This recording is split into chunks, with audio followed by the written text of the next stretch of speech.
কথা রয়েছে। কি কথা? এই সখী, তুই তো জানিস বিবাহ স্থাপন হয়েছে, তাই না? কিন্তু বলতে পারিস যে আমার স্বামী দেবতা হবে, সে কি আমি ভালোবাসবে, আমাকে স্নেহ করবে? কেন ভালোবাসবে না? সত্যি ভালোবাসবো।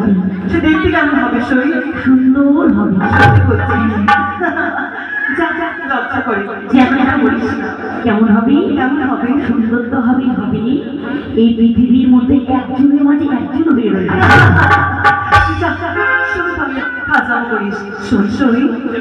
তুই শুনেছিস ঢোল শহর করে বলে গেছি উজানি চম্পার মধ্যস্থ নিগুণের বন্টি তার ছোড়ায় সুন্দর বাজা নির্মাণ করেছে। ও মা, সত্যি? বাজারে যাবি? যাবো। আমায় নিয়ে যাবি? অবশ্যই যাবো। আমায় জানিস বাবার একটা খুব ইচ্ছে রে।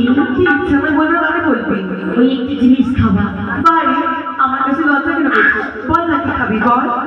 আমায় খাইয়ে তো? অবশ্যই খাওয়াবো। আরে কি বলবো, মানে গোল গোল থাকে না, গোল গোল থাকে, তার মধ্যে ভেঙে দিয়ে ভরে দেয়। হ্যাঁ, তারপরে একটু বেদি মুখে দেয়। ও তুই ফুচকার কথা বলছিস? খেতে ভালো লাগে তো। সত্যি হয়, ওখানে তাই খাওয়াবো। আর কিছু খাবি? আর থাপ্পড় খাবো। যা, কেমন কথা বলছিস? আমি তো সখী, তোকে তো থাপ্পড় মারতে পারি।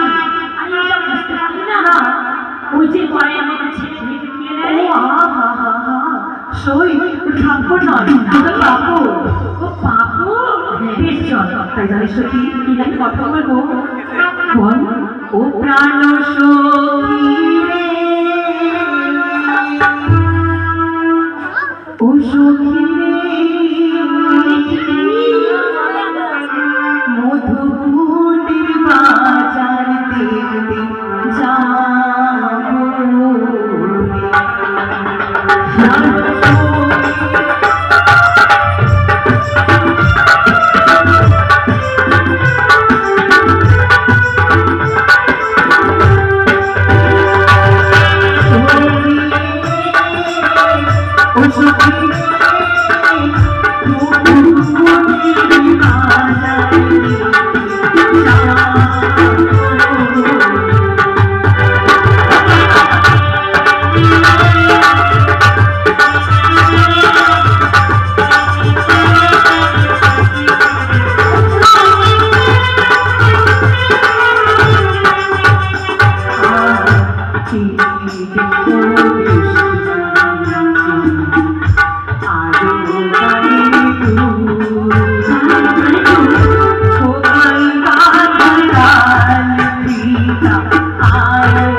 যাবে বল আমার সাথে?